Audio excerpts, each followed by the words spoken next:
பாதைக்கு தீபம், பேதைக்கு வெளிச்சம் உந்தன் வசனமே.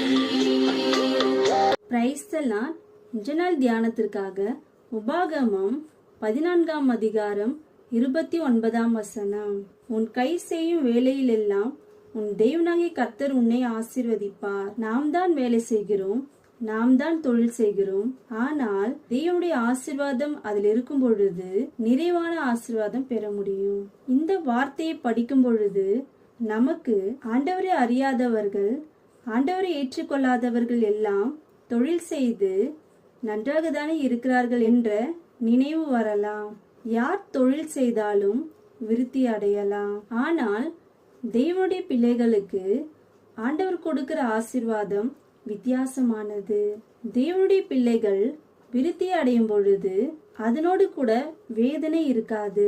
வேதனை இல்லாத சமாதானத்தோடும் சந்தோஷத்தோடும் மகிழ்ச்சியோடும் வாழ கிருபை செய்வார்.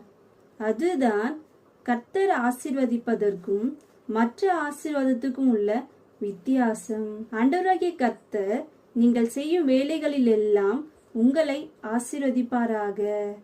ஆமென்.